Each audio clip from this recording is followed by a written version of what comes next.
Now I'm gonna give a short introduction, little background about Dr. Throgmorton. He is an archaeologist in the Southwest. He's an assistant professor at the Northern Arizona University, and he has a PhD from Binghamton University.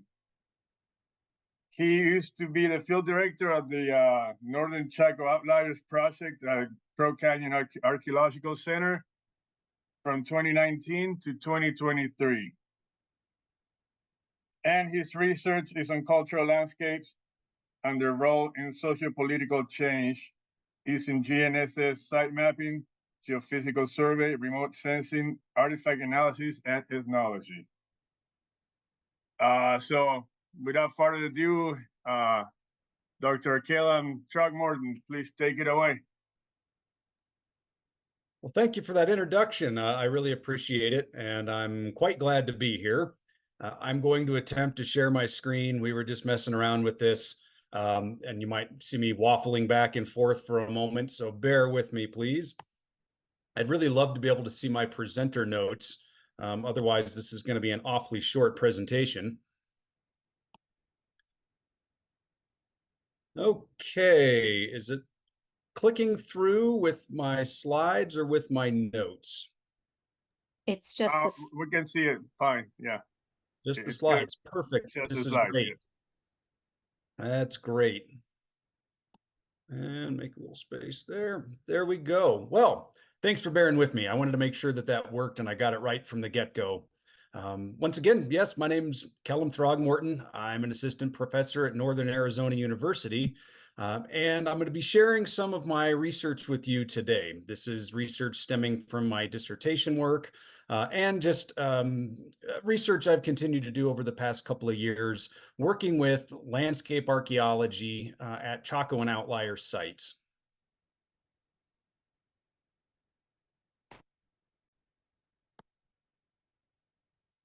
So for decades, Chacoan great houses have proven fascinating to the public and archaeologists alike. And Chacoan landscapes have become a really major aspect of research, preservation, advocacy in the US Southwest. So in this presentation, what I'm going to do is compare and contrast the histories of two Chacoan communities in New Mexico to demonstrate how landscape manipulation may have been important to the expansion of Chacoan architecture, religious practices, and Chacoan power. So over the next 45 minutes or so, I'm going to discuss landscape change in the Chacoan world. I'm going to define two kinds of landscapes. One of them is what I've referred to as emergent landscapes. They create identities and beliefs that are relevant to very specific times and places. They reflect and reinforce an ideology of emergence into a continual present. I'm also going to talk about historical landscapes. Now, these position communities within a larger historical trajectory that is inscribed on the landscape, like physically written in the landscape. And they reflect an ideology that people are living within a linear narrative history. I'll give a little bit of an overview of Chaco Canyon and the Chacoan world. I think people, many of the folks on this are probably familiar with it, just as I was glancing through the list of participants who've joined us. But just in case you are new to it, I'll give a quick overview on Chacoan society and polity. Then I'm going to describe my research that compares the landscapes of two Chacoan communities. One of them is called Padilla Wash or Padilla Well, and it's located within Chaco Culture National Historical Park. The other is called Morris 40, and it's located to the north in what archaeologists call the Mesa Verde region, and it's on Ute Mountain Ute tribal land in New Mexico. I'm then going to present some conclusions that relate this work back kind of to some of these initial statements that I'm going to make about different kinds of landscapes. But first of all, one of the things that I wanted to do is clarify how landscapes and land are not exactly the same thing, just to make sure we're on the same page. It's often tempting to see landscapes as somehow bigger, they're more, it's the big broad vistas that we're all familiar with here in the Southwest. But I want to think of landscapes as maybe qualitative places as opposed to quantitative places. Land is a term that really makes sense when we're dividing things up. We're partitioning it, we're categorizing it. And so I've got a photo here of an old land office map from New Mexico, general land office map from one of the first surveys in New Mexico. And land versus landscape. If land is quantitative, it's categorized, partitioned, objective. And as I said before, I've got a little image of a general land office map down there. You can really see how it's being divided up. Figuring out ways of measuring things like productivity per acre, ways of thinking about the value of land so that it can be bought and be sold, understanding those boundaries. Landscape to me is more qualitative. It's thinking about how a place is experienced. It's a very social way of looking at the world. And it's somewhat subjective. If land is objective, the whole idea is to be able to say 640 acres is 640 acres. Landscape's a little bit different. I would say landscapes are grounded in relationships. A landscape can skip over terrain. If land is about defining boundaries, then landscapes are about creating connections.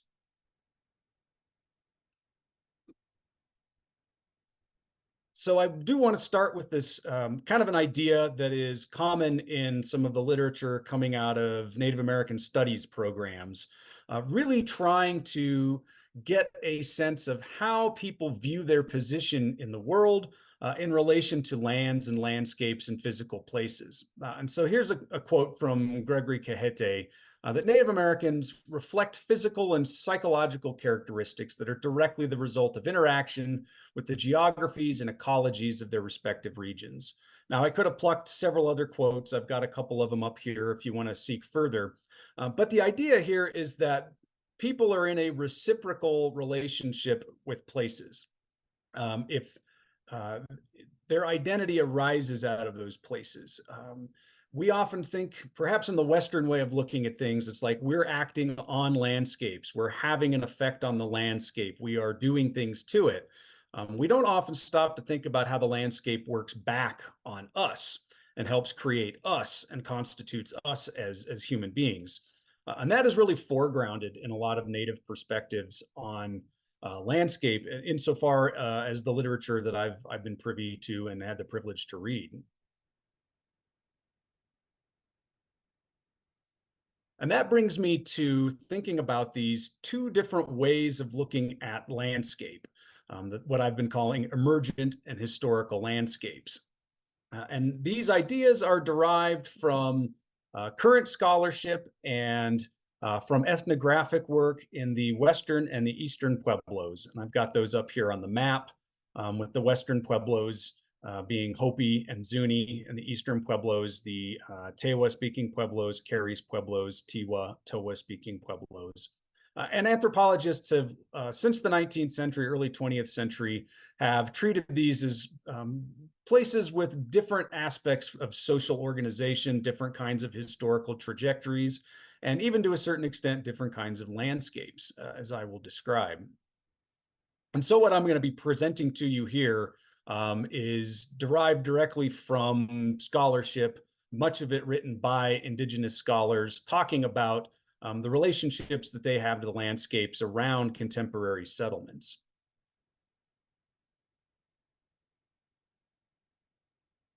So I'll begin with what I'm calling emergent landscapes. And this is based on the individuals that you can see there on the screen. A lot coming from Ortiz, Sneed and Purcell, Dewey, 2020 as well. One aspect of Eastern Pueblo, and these emergent landscapes I see as being very much like the way that landscapes are described among the Eastern Pueblos. They are often characterized by village moieties. So these are villages that are divided into two halves, and responsibilities and religious obligations and such will rotate throughout the year. So that's meant to create a sense of balance between the village, with at one point or the other, one of these groups may be in charge, but it's known full well that through a full annual cycle, that will balance out as different groups of people come into overseeing different kinds of ceremonies, different kinds of political decisions. A lot of these villages exhibit bilateral symmetry, so that there's kind of a north and a south half. There might be a north and a south kiva. Often they're divided by a plaza in the middle. And so this bilateral symmetry is particularly common among Eastern Pueblo settlements. In many cases, in most, the villages are surrounded by a series of sacred mountains, usually in cardinal directions, north, south, east, and west. And they create kind of a bounding space conceptually for the landscape of the community. And they also center the village and they kind of place the village at the center of this larger sacred landscape. It really gives it a sense of place relative to the actual physical landscape around it. These aren't just kind of conceptual places. These are actual places on the landscape. Closer in to the villages, there are often flat-topped hills. That's one way that they're often described, or one landform that is often noted to be an important place where particular kinds of entities reside that people might want to interact with and do interact with on a regular basis within the community. So again, it's sort of placing the village at the center of a series of interactions with places that have significant meaning, but that it's not just people acting towards those places or in relation to those places. These are places that influence and affect people's daily lives as well. Even closer yet, villages are often described as having directional shrines. So again, reinforcing this kind of symmetry that there is a north and there is a south. In particular, north and south are very strongly expressed. Many times, springs and petroglyph panels are noted as being of great significance, often close to the community. And often these springs are kind of modified or enhanced by the presence of petroglyphs and other kinds of rock imagery. So that was emergent landscapes. Now I'm going to turn westward and talk about what I call historical landscapes. And you could think of it as events that happened in a definable sequence. And this is based on scholarship coming from a number of scholars working at Hopi and at Zuni. In those communities, they are typically seen as consisting of clans, but also medicine societies. And so you've got these multiple, the social and political organization is cross-cut by these, you might have the clanship is cross-cut by medicine societies or other kinds of curing societies within the communities. And each of them have their own histories, describing distinctly how they came to be in the place that they are currently. So they each have origin narratives and migration pathways. And these are places that are not just abstract, but very concrete, very well marked out on real places on the landscape. And the order is not insignificant. This is knowledge that is important to understanding the social order within communities today. And so for certain people, these are remembered very distinctly and concretely. In many cases, there are springs that are named in sequence at certain moments and certain ceremonies within the pueblos. And again, the order is important, and with that kind of knowledge comes power. And so while there might be generic ways of thinking about these migrations, there are also, the knowledge of exactly what that route was is generally considered esoteric. Again, there are petroglyphs, and they often mark aspects of this migration story. They often tell places where different groups of people have been, and people can go out and read these petroglyph panels, as it were, and kind of say, this is where a group of people that we know, we recognize have been. So the petroglyphs are often telling a very kind of linear historical sequence of who was where and when. There are also offering places, and these are, in some cases, related to the direction from which a certain ceremony or a certain practice was obtained. So again, there's a specificity to the place that this knowledge came from and when it was gained. Now, I set it up there as a kind of dichotomy of saying, well, if you go to the west, you're going to see only this. If you go to the east, you're going to see only that. That's definitely not the case. I see these as two ideas that are entwined with each other, and aspects of both of these are going to be visible wherever you go in the Southwest. But in some situations and in some areas, one is emphasized more than the other. And I do think that making the distinction between them is important, especially as you'll see as I start talking about Chaco and thinking about changes to landscapes. If we want to think about changes, we also have to have a way of measuring those changes. And I tend to think of using emergent landscapes and historical landscapes as one way to do that, of one way to kind of um, gauge the way that a landscape might be experienced. So I'm going to turn to Chaco now, and I'll get that slide to go back there. This is a view of downtown Chaco, and I often like to show this photo because Chaco's thought of being this hot and forbidding kind of location. And in fact, it actually rains there relatively frequently in the summer. And so I always choose this picture with the heavy gray sky right before it rains. But within what we call downtown Chaco, there are numerous great house buildings that are visible within walking distance of each other. Now, archaeologists tend to use the term Chaco in this all-encompassing way, but really, I think of it as referring to a pattern of material culture, events, processes that existed between about 850 and 1140 in the northern U.S. Southwest. Over 250 years, people in Chaco Canyon constructed a dozen massive masonry structures, such as this one. These buildings had dozens or even hundreds of large rooms, and we call these buildings great houses. And this picture of Chetro Kettle here is meant to give you a sense of the construction of these buildings. There's a suite of masonry technologies, of construction techniques, and layouts that serve to differentiate Chaco-style construction at great houses from other more vernacular kinds of houses from the same time period. And there is a suite of material culture as well. So some great house rooms are the location of important dedicatory offerings, things like pottery, shell, and turquoise. And these others were containers for the remains of revered ancestors, and this created important historical links to the origins of the families that lived in the great house. Now, great houses undoubtedly had residential functions, but the inhabitants used the spaces differently from the more vernacular houses, and they gathered together things like ceramics, stone, shell, feathers, and wood from distant lands. And for these reasons, great house inhabitants are thought to have been elite residents within communities.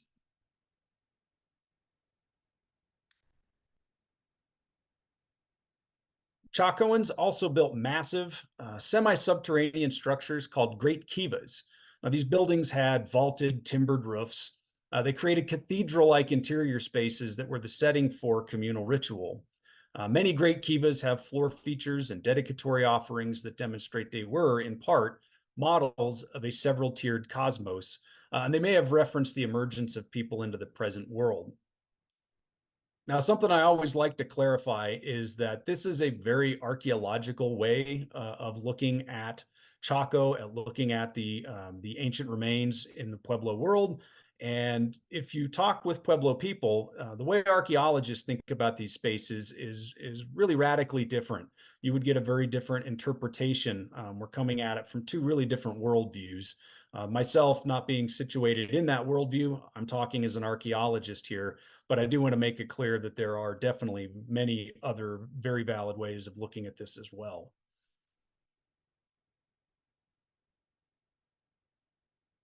Now, Chacoans made extensive landscape modifications. The built environment of Chaco included real enhancements to the landscape. So they built massive berms of earth and architectural and midden debris. These may have sought to create a sense of lengthy historical presence, mimicking middens, showing kind of the deposition of a material over time. There are stone circles and shrine features that often augmented particular places. There were cleared swales, what we call road segments, that created physical and conceptual links between structures and places. So the roads are not necessarily for transportation, though people could definitely walk on them, but they are creating these connections. So this is part of that landscape idea again. They're building real connections and inscribing them on the landscape. Now, the Chacoan core is a term that gets used for the area that extends about 20 miles around Chaco Canyon. And these are places that share a real similar early history. And some of the largest great houses are found in this core area. And so here's a picture of Quinbiniola Great House, just to give you a sense that, yes, the scale of great houses can be quite similar within this area right around Chaco Canyon. Great houses are also found in a broad swath that extends from on the north near Blanding, Utah, south to about Quemado, New Mexico. So this encompasses the middle third of the northern Southwest.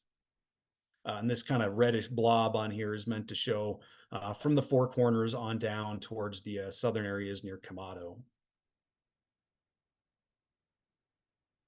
There are roughly 200 archaeological communities that contain great houses or great kivas and other elements of the Chacoan landscape like berms and roads. And so here's another example of one of these outlying great house communities.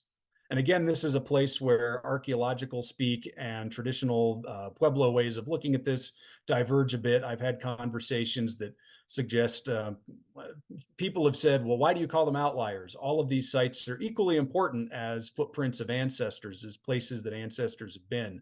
And so again, that's a difference with archaeologists thinking of a real core and periphery, when that might not be the only way, certainly isn't the only way to be looking at them.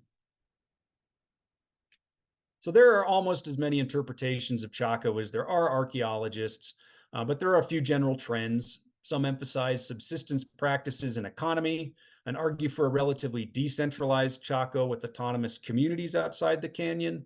Others argue for that Chaco exerted direct control over most outlying communities through a combination of religious, ideological, and subsistence control. And I've given you two far ends of the spectrum. There is an awful lot of nuance within there as well, but I've kind of collapsed it down into a little bit of a dichotomy, mainly for the interest of time. We could go on about this. There's probably more than one book written about Chaco, actually, when I think about it. The Chacoan world, if we think about it writ large, the northern and southern halves have distinct cultural historical trajectories.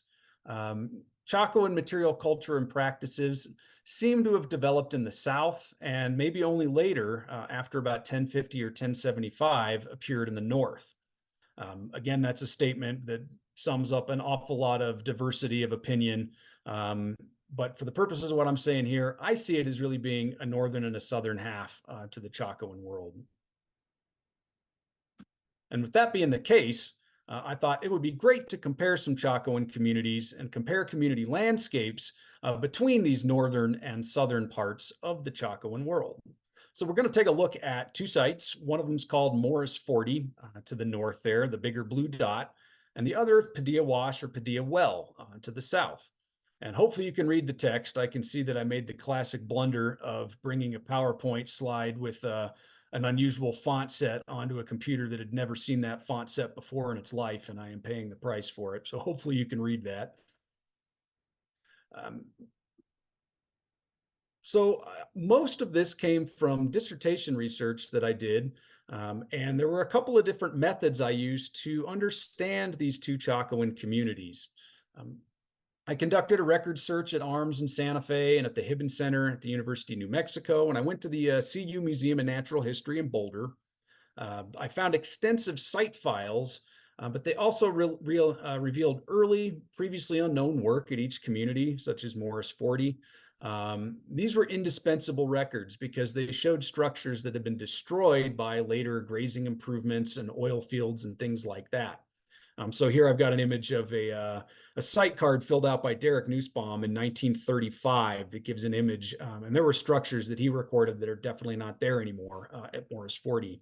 I also looked at collections from all these sites, particularly Morris 40. And so here, for example, is a Cortez black on white picture that was collected by Earl Morris, probably in 1916. Also did field work out at both of these communities. And so here are a couple of Binghamton University graduate students field checking magnetic gradiometer data at Padilla Wash. This work, the gradiometer, was really indispensable for trying to identify early sites because they are really hard to see. I don't know if any of you have gone out looking for Pueblo I sites anywhere near Chaco. It can be a bit of a challenge. There is very little surface manifestation. The houses were primarily built out of wood and adobe, which hasn't left a lot behind. The pit houses have largely filled in with sand and other debris. The magnetic gradiometer helps you understand differences in the magnetic field in the near surface. And so things like a burnt pit house or a hearth are going to affect that signature and show up really well. So for example, we mapped part of a structure at Padilla Well, and you can see some pin flags out there where we're going, here's artifacts, here's a few pieces of stone. The magnetic gradiometer made it clear that there was a lot going on under the surface. Most of those things that you see as big circle or oval blobs are buried pit structures that could not be seen on the surfaces at all. So one of these structures has 1, 2, 3, 4, 5, possibly up to 5 pit structures right out in front of it that were completely obscured by ground cover. We did some pretty extensive ceramics tallies. I can't remember exactly how many sherds, but somewhere in the 8,000 to 10,000 range. Lori Stevens and Dean Wilson were indispensable on this. Their vast knowledge helped us get through these with relative ease and accuracy. And so using all those ceramic tallies could calculate a number of different things, one of which is probability density analysis, which is a fancy statistical term for trying to understand essentially what is the most likely period of occupation at a particular site or context. And it allows you to account for the fact that, yeah, some sites were inhabited more than once and there might have been a gap in between. It can handle that. So building site chronology was important if I'm going to be talking about history out there. So the ceramics were pretty indispensable to that. I also measured architectural stone. I kind of feel bad for some of the crew members and for many of the interns at Crow Canyon and other people I've worked with. I have a habit of having people measure rock and tell me how many stones of what size class are there in a rubble mound. But I have discovered that it actually allows you to see similarities and differences in how people selected stone for buildings and how those choices changed through time. And if we're interested in understanding connections between people in a community, we often want to know, are they doing things in similar ways or are they doing them in different ways? Masonry architecture has often been one way to approach this, but most of the sites I work with tend to have collapsed into rubble mounds. This is one way of getting at what the masonry style might have been like, even if you can't see, was it banded masonry? Was it a type 1 masonry, type 2, type 3, these different terms that are used to think about different styles of masonry. So that's essentially what this was, measuring stones and then using cluster analysis to see if they broke into categories that could be found across the site in different proportions. So I'll walk you through the history at Padilla Wash from roughly 800 to 1130. It began as a dispersed settlement during the Pueblo I period. So leading up to 800, there were a cluster of single-family structures dating between about 700 to 850 or so, and they would have been scattered throughout the whole image that you see. I recognize it's probably tough to pick out these structures. But by about 850, the single household dwellings were abandoned for aggregated structures with multiple pit structures, and a proto-great house type structure was built at the southeast edge of the community near a prominent spring. The walls of this structure incorporated a little more stone than the others in the community, and there were numerous associated pit structures. That's the one that I showed you in the magnetic gradiometer data there. However, the material practices of the inhabitants really sets them apart from their contemporaries within the community. The ceramics tallies suggested that they were making, acquiring, and breaking cooking pottery at rates that were a lot greater, that were greater than other community members. It's a pattern that might signify competitive potlatch-style feasting, like a lot of food is being cooked, a lot of food is being served, and as a consequence, a lot of pottery is being broken and thrown out. That's one interpretation of this. That proto-great house only lasted about 100 years. So the amount of debris that was there and the number of pit structures used over time indicates significant occupational intensity. To the east of the structure, a large mound was erected, constructed of the architectural and midden debris from a previous building, probably one of those earlier Pueblo I buildings that have been at that location. And you could say that the mound created not only a false sense of time depth, but it also set up this juxtaposition between the mound, which is filled with broken pottery and artifacts from the previous century, and the proto-great house, which was a larger and more prominent structure than any that had preceded it in the community up to that point. Leading up to that structure is a cleared swale that extends to the southeast. LiDAR data suggests that this is a road segment and that it continues southeastward for about 2 kilometers. On the one hand, this road may have formalized the approach to the building from the valley, but this road also set up a temporal juxtaposition with a previously inhabited community center about 12 miles away. So if you extend that segment outward, it might be pointing towards the center of the South Fork community, a large settlement that dates between 750 and 850. So it immediately precedes the construction of the Padilla Wash proto-great house. So the road might be serving as a bit of a temporal index, linking residents of this proto-great house to what was quite possibly the former community center a short distance to the southeast.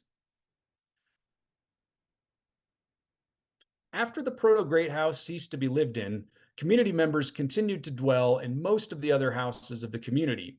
And a great kiva was constructed northwest of the proto-great house. And so the great kiva now appears to have served as the community center rather than the proto-great house. The proto-great house showed very little evidence that it was used after 950.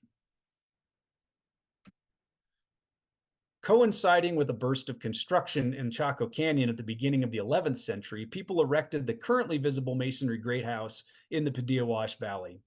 This building was the first in the community to employ sandstone, shaped sandstone blocks.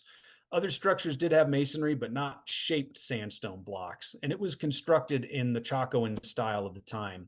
Another road swale was cleared, extending between this new great house and the Great Kiva. So it's keeping up this physical and historical link with the previous community focal points. And this extends back at this point now 200 odd years.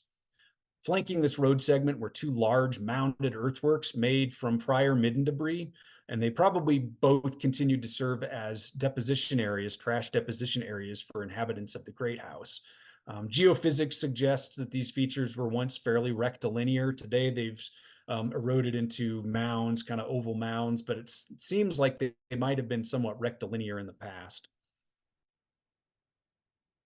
One of these road segments, if you extend it outward, is pointing towards a petroglyph panel that contains anthropomorphs, geometrics, animals, and possibly some foot or sandal imagery, more likely foot imagery. I've talked with Dr. Ben Bellarado about this a bit. I haven't been out to this panel myself. That's one of my hopes in the coming couple of years, is to continue doing some research out there, including visiting this and redocumenting it. So I'd argue that Padilla Wash can serve as the type site for a Chacoan historical landscape. The road segments are marking sequentially occupied community focal points. It's creating this continuum stretching back in time. It's time that's measured on the landscape. Construction techniques of the proto-great house focused on juxtapositions of older and newer structures. And importantly, while many structures in the community were used as places for depositing debris, trash, and such after they were no longer lived in, the proto-great house was actually left just to fall apart and collapse there, maybe serving as a visual marker of time passing. So time's really laid out horizontally on the landscape with great care given to showing the before and the after, this sequence, a lot like what I described for this historical landscape model. Turning now to Morris 40, heading north across the San Juan River to the Ute Mountain Ute reservation in New Mexico.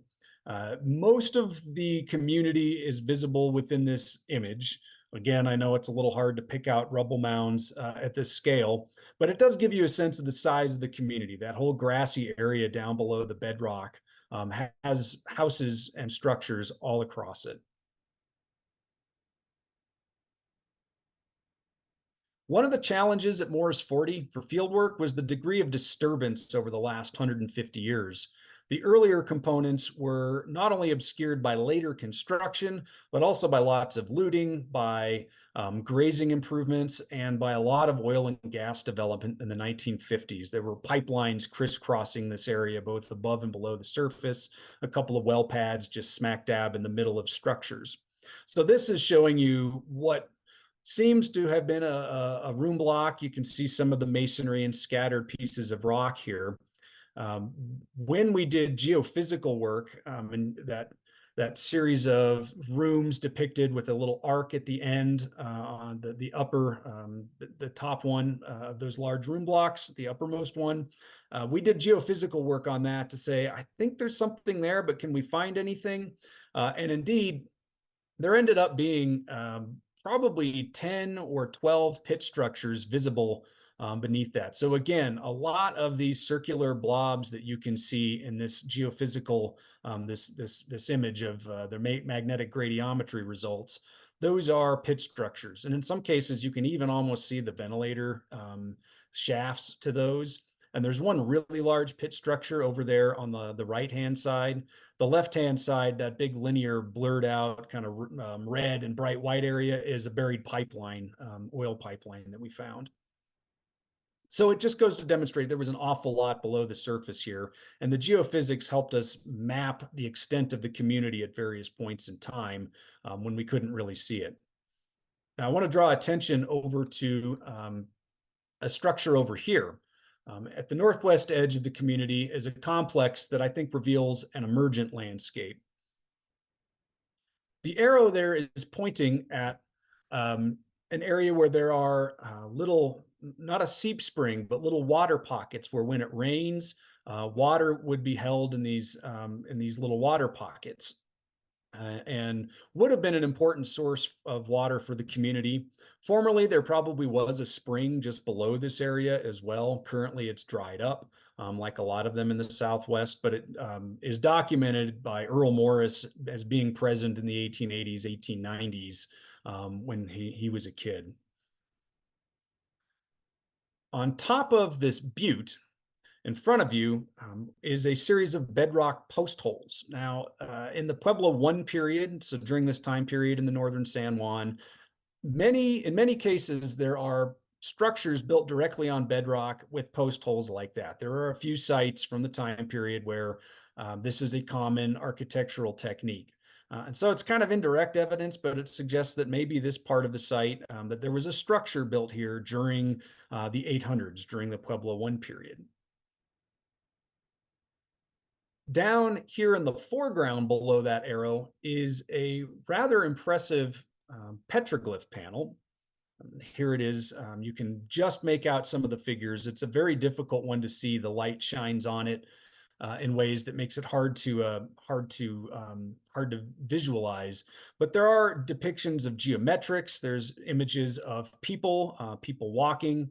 It seems to have been an important panel that references many aspects of the community, and it is indeed right above this spring area, perhaps kind of enhancing the meaning of that place where the water in the spring, the water was coming from. So you've got this complex of water, petroglyph panel, butte top structure. On the horizon line out there is a small triangular butte. And on the winter solstice, the sun would have risen almost directly over this. And you would have had this nice alignment between this series of features here, just up behind the community, and this landform on the distant horizon. Probably, I mean, it's one of those things that is naturally occurs, but people would have observed it and marked its meaning. And I think they're marking it through all of these different modifications to the landscape here. If you draw a line at that solstice alignment from that complex on the butte top, it actually bifurcates this community, divides it into roughly equal north and south halves. There would have been one large, long room block to the north half, one or two large, long ones to the south, and then a couple other structures kind of a little further distant from the community core. Now, that was the community during the Pueblo I period, so the 800s up until about 900. If you know your northern Mesa Verde region history, there was a great deal of upheaval at the end of the Pueblo I period, and a lot of sites seem to have a bit of an occupational hiatus. It's unclear if that's true here at Morris 40. It would probably require excavation to answer that question. And I'm not sure that excavation is the right way forward for doing work in this area. But the ceramics do suggest that people did continue to live here through the 900s into the early 1000s. And that in fact, they continued to live in roughly the same community pattern in these large, long, aggregated room blocks holding a dozen families apiece or somewhere around that figure. Which is an unusual finding in the 900s, although when I was working with Crow Canyon at the Haney site, we were uncovering similar evidence that after Pueblo I, people had continued in some places to live in large aggregated room blocks, which is kind of contrary to expectations, but Morris 40 shows that pattern. The one addition might be that a great kiva was constructed in the south half of the community. And a couple little room blocks were added on either side as well.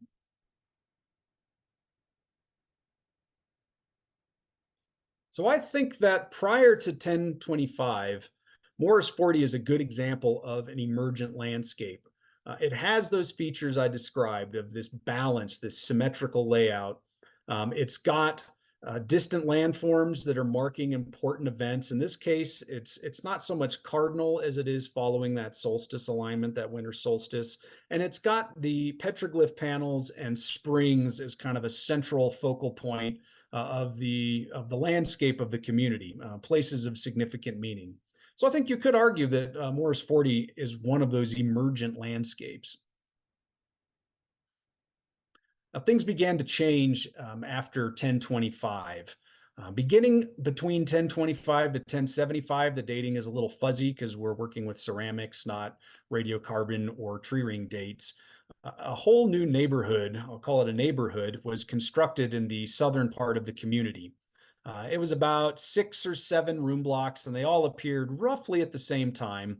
And they are, in fact, oriented differently than the other older structures in the community. They face east or southeast. The others face primarily south. And there were a few differences in, say, lithic sources, a few subtle differences in the kinds of ceramics that people were making and acquiring from other places.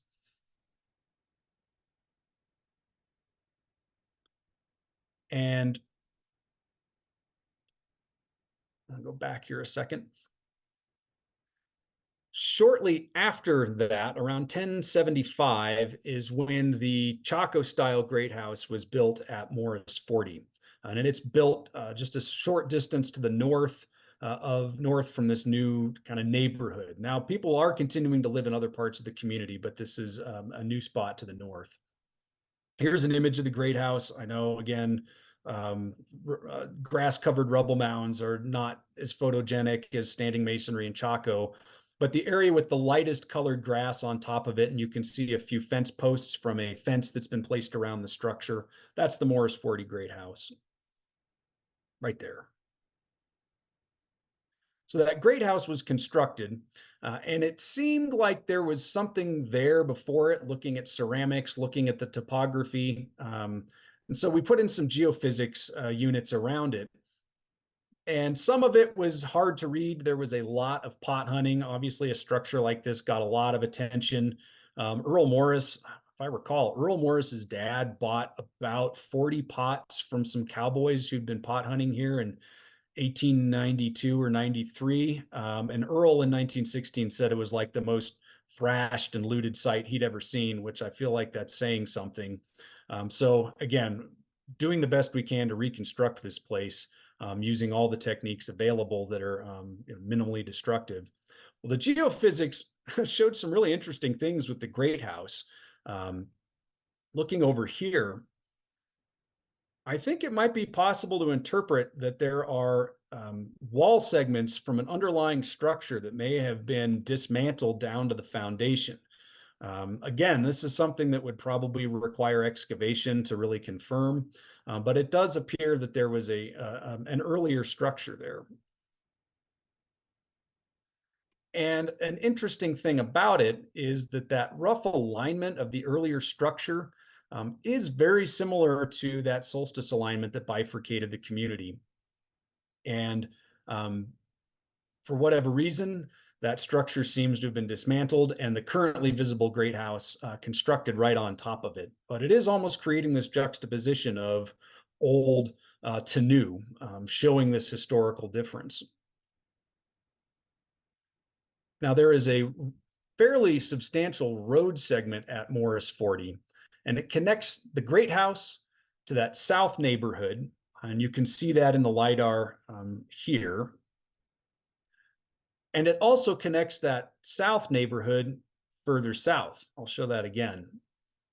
So you've got these road segments connecting two different parts of the community and then extending southward out of the community. And if you project that outward, those roads are actually pointing at the water flow petroglyph panel, which is, I can't remember exactly how many miles, but something in the 8 to 10 mile range to the south. And the water flow panel is really impressive if you're driving between Shiprock and Farmington. I'd recommend being the passenger in a car so that you can actually take a look at these petroglyphs as you speed by.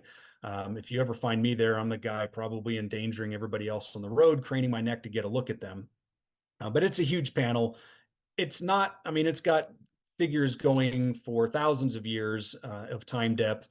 So the whole thing isn't necessarily because of Morris 40, but it seems like people at Morris 40 were in fact referencing this panel. And this panel does include things like these somewhat migration panel like images. And they do show these leader emblems. Richard Wilshusen's been working on this idea that perhaps some of these kind of icons are showing specific groups of people or individuals. And there are a couple of those on this panel in the midst of this much larger panel. So I think after 1075, that Morris 40 is a good example of a historical landscape. It shows these elements of change through time, of marking movement across the landscape, of making reference to bigger events and bigger kind of historical narratives and a linear progression. It marks out things in this way. So the Chacoan transformation of Morris 40 kind of took it from a place that had this balanced dualism, this focused around a solstice, springs and emergence. And it's this cyclical idea that solstices come, they come every year. The springs are there as a place where people could have emerged into the current world. It's really reinforcing an identity in and for the present. Whereas Morris 40 after the construction of the Chaco-style Great House, it's got these road segments that seem to be linking structures through time. It's linking people to petroglyph panels that might be depicting real historical events, leaders leading people places, possibly across the San Juan River. And it's really showing these temporal juxtapositions of older and newer, of first and second, before and after. You could maybe extend this connection a little further even.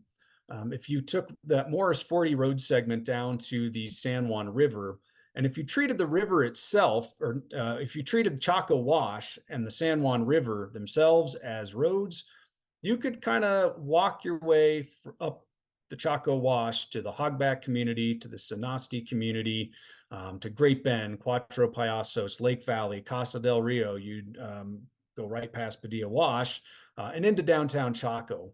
So these places aren't as far apart or disconnected as they might seem. This landscape is connected over some fairly vast distances. And so it's interesting for me to be working at these two places and realize that kind of conceptually, you can link them up fairly easily by thinking in terms of roads and waterways as connecting these different places. So as I began this presentation, I noted that identities could be intimately linked to landscape. And having an identity that is intimately invested in a river, a spring, a mountain, that has consequences. People can change places, but places also change people. And I think this quote from Severn Fowles rather succinctly summarizes it. If you change the land, you change the people. Because people exist in dialogue with landscapes. The dialogue creates and reinforces identity. The dialogue with landscape overlaps into the realms of history, ceremony, and language because of the interconnected nature of those concepts.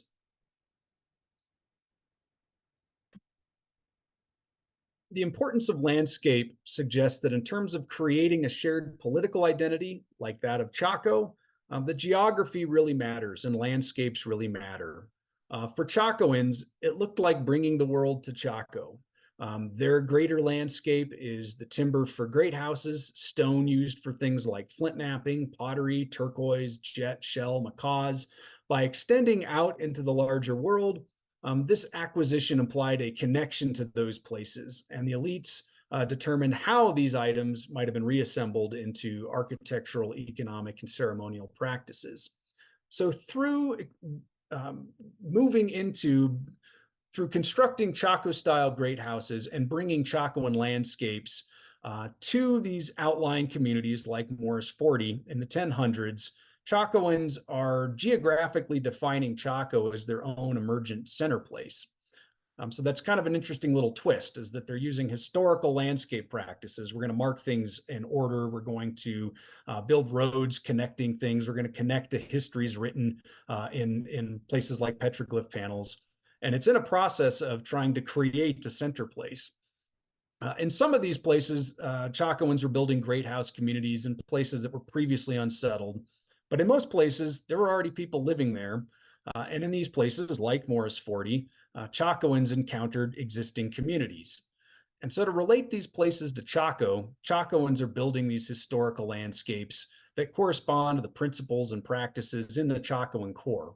They're adding roads that tell histories, creating architectural juxtapositions between old buildings and new, and they're eroding the symmetries that originally created harmony within that community.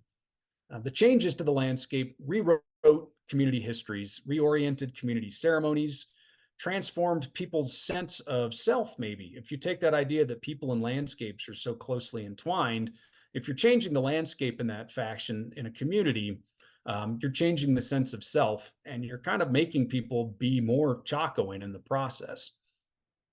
So changes to the landscape resulted in changes to the people.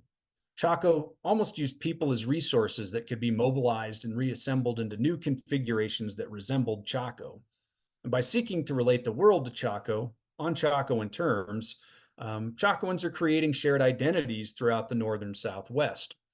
So the manipulation of landscapes within northern San Juan communities, like Morris 40, it was a political act, and it was really designed to increase Chaco's prominence within a web of relations and connections that existed throughout the region. So that's what I've got for you today. Here's a number of people involved with this. I mean, you give these presentations, you write a document or an article, and it makes it seem like you just went out there single-handedly and did all this work. As this shows, many, many people contributed to it. Terry Knight and the Ute Mountain Ute tribe, I'd like to thank them for permitting me to work on their land.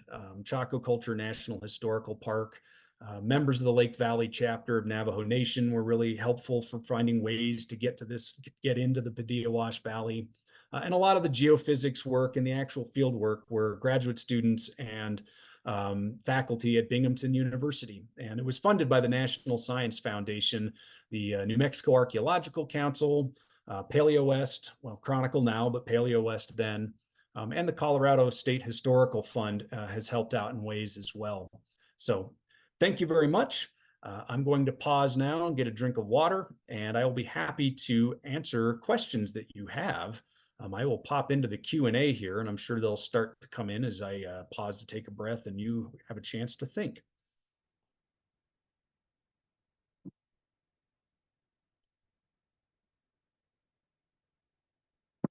Ah, I got a question here from Aaron Wright. The question is, regarding the historical landscape of Padilla Wash, how are you able to date the construction phases of roads between community centers? Is it inferred from the sequence of community building episodes in different locations? And the answer is basically yes. It's not directly dating road segments, it's dating the communities that they are located along, which, of course, there are uncertainties involved in that. But at the moment, I think people are working on some more innovative ways to directly date the road segments. I've heard people talking about using optically stimulated luminescence to look at like when were sediments moved. But that's the way I'm working with it. Date the communities themselves, and then think about would the road have been built in that sequence.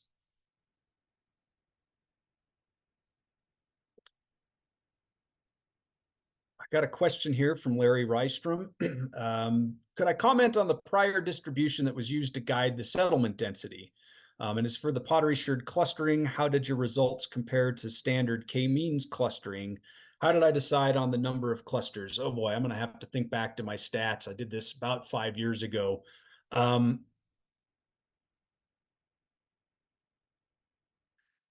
prior distribution for the probability density analysis is, I'm getting that work from Dr. Scott Ortman.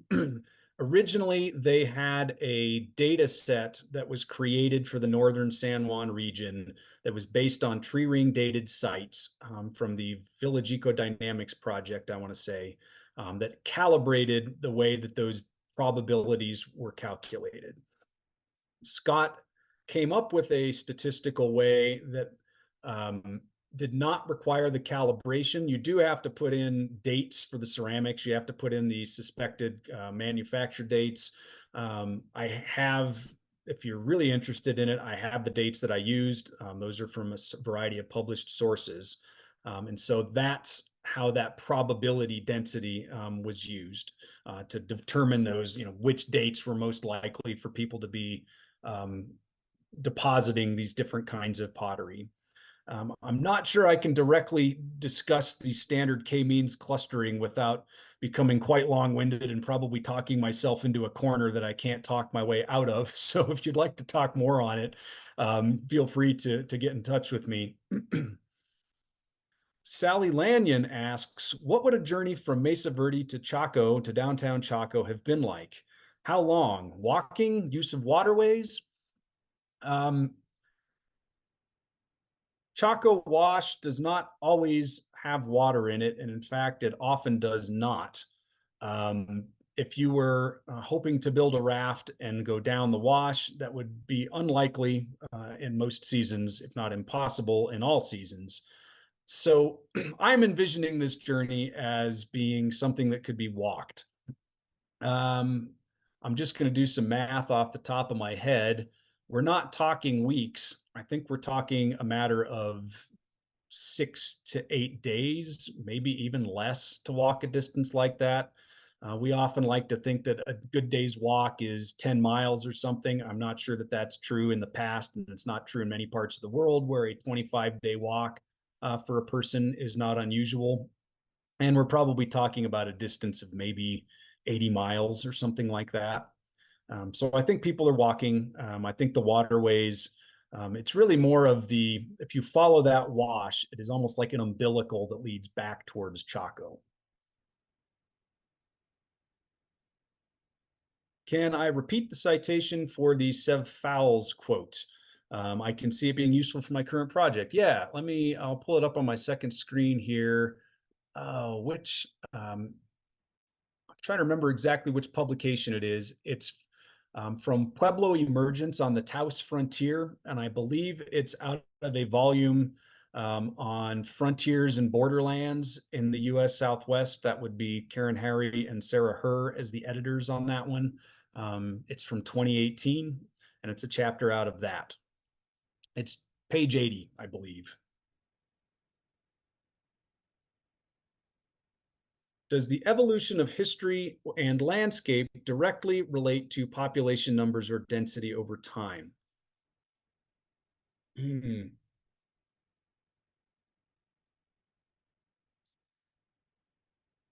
I'm not sure I fully understand um, what your question is getting towards. If it's population density increasing, um, I would see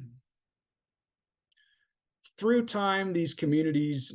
Well, actually, it's an interesting question because some of the largest at Morris 40, one of the periods with the most number of people would have actually been that Pueblo 1 period when those large linear room blocks were inhabited that I showed could really only be seen using geophysical work. Um, so I think it's often tempting to see things as growing and population growing and evolving over time from less to more, from least complex to most complex. But in my perspective, it's a little less linear than that. So I could see history being not directly related to an evolution of population numbers or density, but really reflecting um, it's a bit more stochastic than that. It's related to bigger socio-political things going on. The decision to be in an aggregated village where you're all living very close to one another in an apartment building, or to be living scattered over the landscape, is not just a matter of population packing and density. It's a decision people make. So hopefully that kind of got peripherally at what you were asking there. I hope I did. Are there additional questions coming in? Let's see. I'll check the chat as well just to see. Yes, I see folks directing people how to get a hold of me. It sounds like you can email Arc and Hiss, and they've got the address up there in the chat. Jim O'Donnell, sounds like Chacoans may have been directly engaged in a colonial empire building project. I'm often hesitant to use the term colonial for this. I mean, it does, when I describe it like I did, it becomes tempting to say it's a Chacoan colony or something's colonizing a place. But I've begun to really reserve that term for the kind of colonization that we've seen in the Americas over the last 400 or 500 years. I think that I want to maintain focus on that period of the ongoing period of intense disenfranchisement, structural violence and such that comes along with colonialism in its recent and contemporary sense. But I do think that I think of it almost in terms of nation building for Chaco. You could make an argument following some indigenous scholarship on native sovereignty and nationhood that actions like Chacoans are taking is meant to create a group of people with a very shared political identity, a kind of sovereignty. And I have often wondered, would it make sense to call Chaco a nation? Not a nation state, but a nation. Are there any remaining questions? If not, I'd like to say thank you very much to everybody who joined me this evening. And thank you to those of you who have stayed along this far as well. It means a lot to me. It's just nice to be up here doing this. And thank you very much. Thank you, Kellam. It was very, very interesting. And thanks to everybody that showed up for the talk. Remember, there is no lecture for next month because we're going to be at the PECOS conference. So be on the lookout for the September lecture announcement that should be coming up soon. Thank you, everybody. This is going to be posted on YouTube if you want to rewatch it. So thanks. See you next time. Take care. Thank you, Kel.